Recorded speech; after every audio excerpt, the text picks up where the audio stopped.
It's fair to say that if we didn't have the container, we didn't have these boxes, we wouldn't have the globalisation that we have and the ability to move freight around the world with the ease that we do, and it's going to get easier. Our world can't agree on much. We can't find common ground on languages, currencies, religions, even the side of the road on which we drive.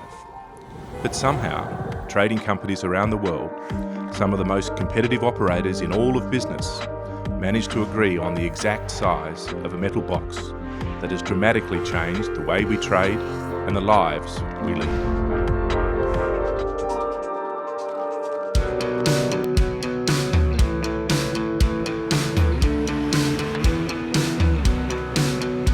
Globalisation has flourished because of the remarkable reduction in transport costs which have flowed from containerisation.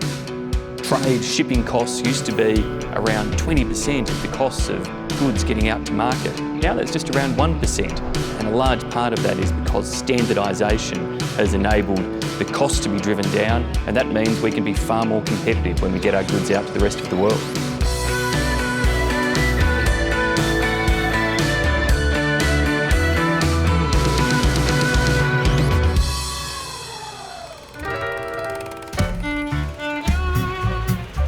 For hundreds of years, wharves were very smelly, very noisy, full of men, full of people running around, and cargo being delivered or being taken off the wharf. They were quite dangerous areas. Nothing really changed until the 1960s, when the cost of shipping, the cost of wharf labour, the landside costs, the costs of the ships and the crews were increasing all the time. Come the 1960s, the shipping industry globally was at a crossroads, and something had to happen. Something revolutionary had to happen. Then, in 1956, an American transport magnate named Malcolm McLean had a radical idea. McLean specially refitted a World War II oil tanker, the SSS Ideal X, so it could carry 58 trailer vans from New Jersey to Texas. Trucks would drop off the trailers at the wharf so they could be immediately loaded on board ship, and then picked up by other trucks at journey's end. McLean soon removed the wheels and the chassis, leaving the metal boxes. The benefits of this new system were so dramatic that by 1964, many major players had agreed to the dimensions of the now standard container. It was 20 feet long, or just over 6 metres, by 8 feet high and 8 feet wide, about 2.5 metres each. Today, ships' carrying capacities are measured in the equivalent numbers of these standard boxes they can fit on board, expressed as 20-foot equivalent units, or TEUs. Australia was the first country to follow the United States in adopting container technology in 1964. Initially for local rather than international trade. But 5 years later, the maiden voyage of Encounter Bay, which docked at Fremantle on the 28th of March 1969, signalled the start of international containerisation in Australia. There was an amalgamation of two Australian companies, McElraith McKechnie and the Adelaide Steamship Company. They formed a company called Associated Steamship Company, ASP, Proprietary Limited, and they built the first purpose-built cellular container vessel in the world, the Coringa, and she was launched up here in Newcastle in New South Wales in 1964. As it did around the rest of the world, containerisation in Australia brought massive changes. The role of the wharfies changed dramatically. The days of many hands physically lugging cargo gave way to automation, with waterside workforces being rapidly replaced by cranes and ever more sophisticated dockside workers and equipment. Already, Patrick's terminal at Sydney's Port Botany is operated by automated robotic machinery. The robots are optimised so that they've always got a payload on. There's no long travel without a container on it.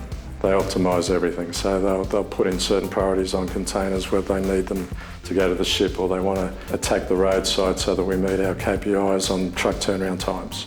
It's safe, it's efficient, it's productive, and all the world is doing it.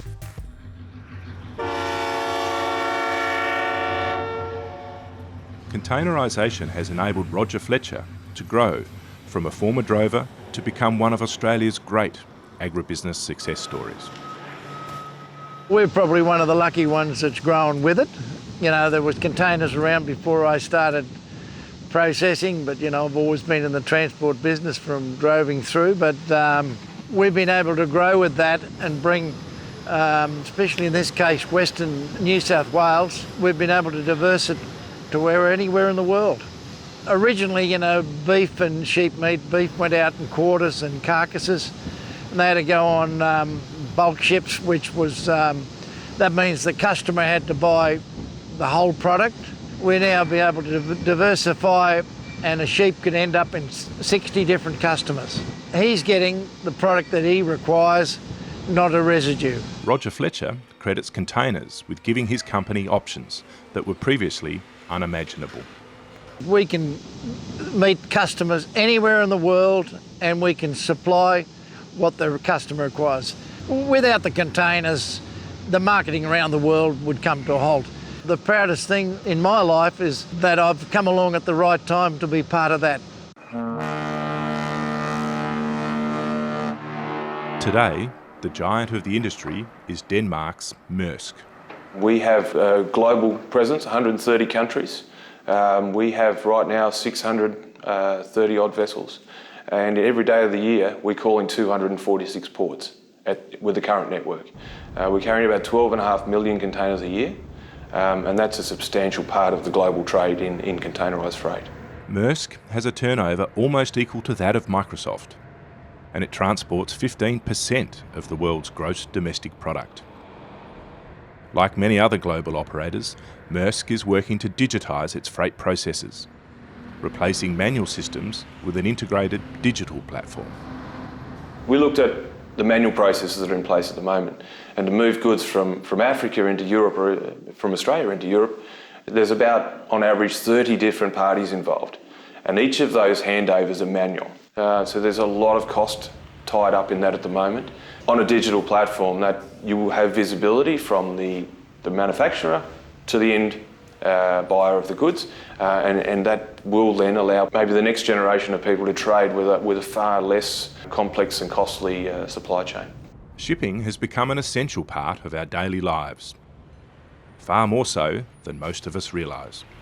You know, if you look at your house, you look at what you wear and what you consume every day, most of that product has come to this country in particular on the back of one of these container ships. If we had an issue where we couldn't bring in ships to Port Botany or to Australia, for example, we know that within 2 weeks you'd start to have a shortage of toilet paper, you'd start to have a shortage of pasta, and you'd probably run out of barbecue fuel for your barbecue. I mean, that is how important it is that we keep these things going and we keep them operating. They work 365 days a year, so they're really quite important. Indeed, containers have become so entwined in our lives that they are now being used in the most unexpected ways. And in little more than a generation, a humble metal box has been able to overcome commercial, cultural and political boundaries to reshape our history, transform our economies and widen our horizons. Conventional shipping requires big numbers, big volumes and big commitments from buyers and sellers to make that move. The containers allowed the small operators and innovators and new people into the marketplace globally to actually produce in small quantities and then exchange in that global trade. You wouldn't have been able to do that without a container.